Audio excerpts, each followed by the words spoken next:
وَذَنُّونَ، اور یاد کرو مچھلی والے کو، یعنی کہ یونس علیہ السلام، اذ ذہب مغاضبا، جب وہ غصے کی حالت میں چل پڑے۔ غصہ کس پہ تھا؟ قوم پہ، حق قبول نہیں کیا۔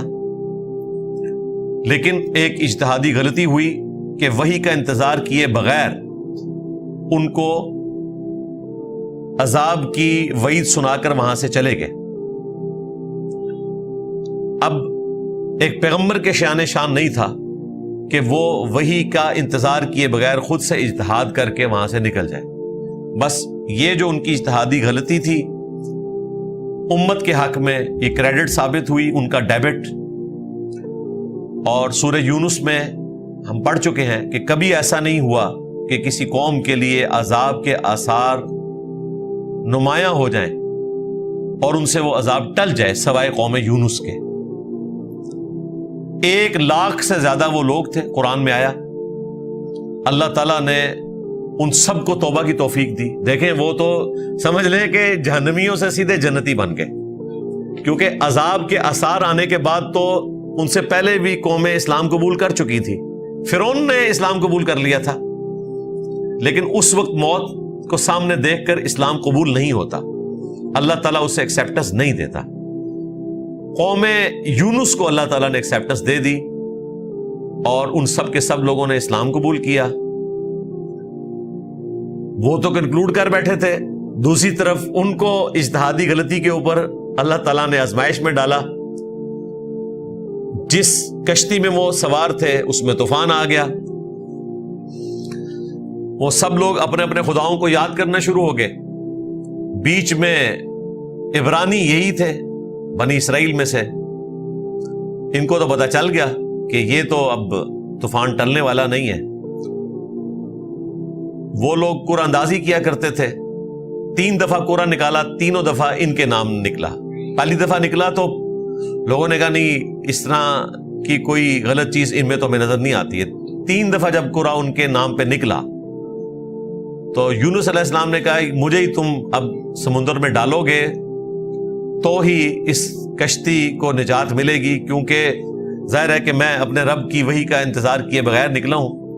ان کے ہاں یہ مشہور تھا کہ جو غلام آقا کی اجازت کے بغیر نکلتا ہے اور وہ کسی کشتی میں سوار ہوتا ہے تو وہ کشتی پھنس جاتی ہے طوفان میں۔ تو بات تو صحیح تھی، حضرت یونس علیہ السلام اپنے رب کی اجازت کے بغیر نکلے تھے، وحی کا انتظار کیے بغیر۔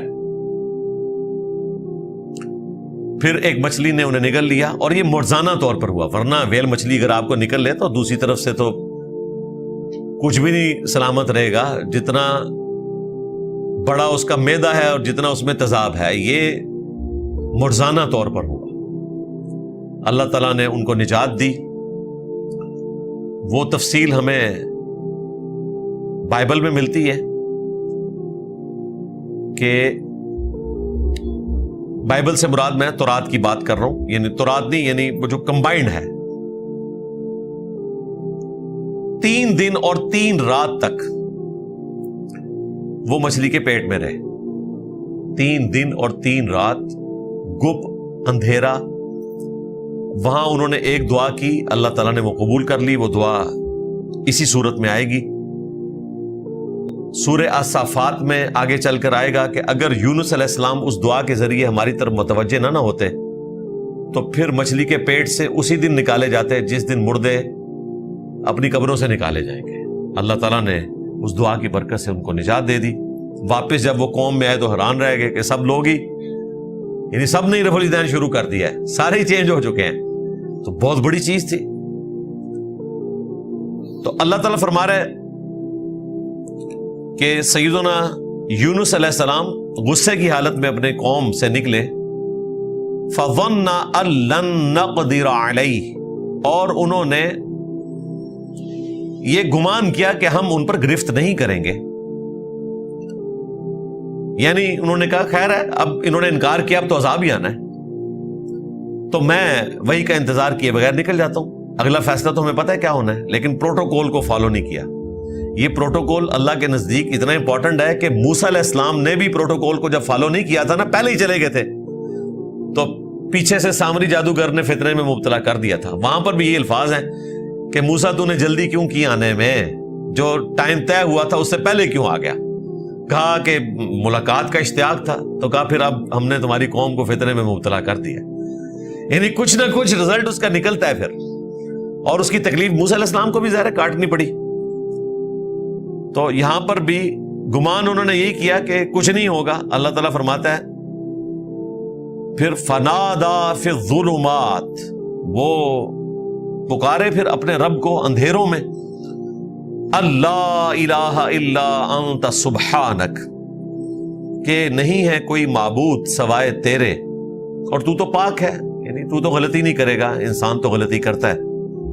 انی کنت من الظالمین, بے شک میں ہی ظلم کرنے والا ہوں, مجھ سے ہی غلطی ہوئی ہے, میں ہی قصوروار ہوں. ظاہر ہے انبیاء کے حق میں ہم گناہ کا تصور تو نہیں کر سکتے. یہ ایک اجتہادی غلطی تھی جو انہوں نے اجتہاد کر لیا کہ اب چونکہ آخری وارننگ دی ہے, اس کے بعد عذاب آنا ہے, تو میں یہاں سے نکل جاؤں. لیکن انبیاء کرام کے شان شان نہیں ہوتا کہ وہ پروٹوکول کو چھوڑ دیں اور خود سے اس حوالے سے اجتہاد کر لیں. یہ دعا انہوں نے مانگی 3 دن اور 3 راتوں تک. فاستجبنا لہ, تو ہم نے ان کی اس پکار کو سن لیا. وَنَجَّيْنَاهُ مِنَ الْغَمِّ, اور ہم نے نجات دی ان کو اس غم سے. غم کیا مطلب, سمجھ لیں کہ موت کے منہ سے ہی واپس آئے.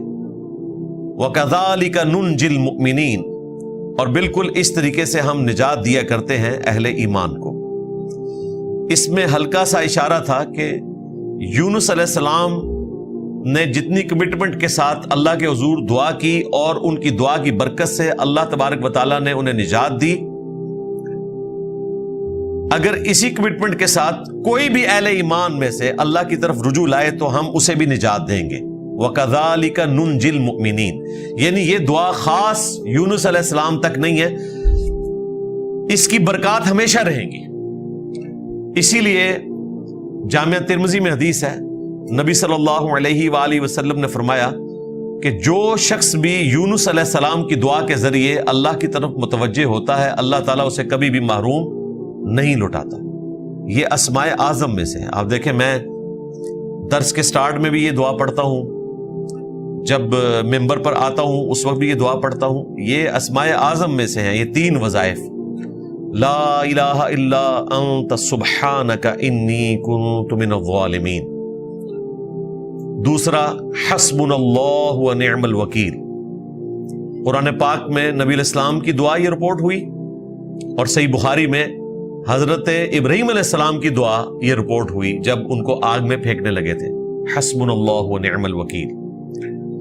اور تیسری یا حی یا قیوم برحمتک استغیث, یہ اسپیسیفکلی ہمارے نبی علیہ السلام کی دعا ہے جو آپ نے غزوہ بدر کے موقع پر بھی مانگی, باقی مواقع پر بھی, اور اللہ تعالیٰ نے آپ کی غیبی مدد فرمائی. یہ اسماء اعظم میں سے ہے. اور یہاں پر اللہ تعالیٰ فرما رہا ہے کہ ہم اہل ایمان کو بھی نجات دیں گے جو یونس علیہ السلام کی دعا کے ذریعے ہماری طرف متوجہ ہوگا.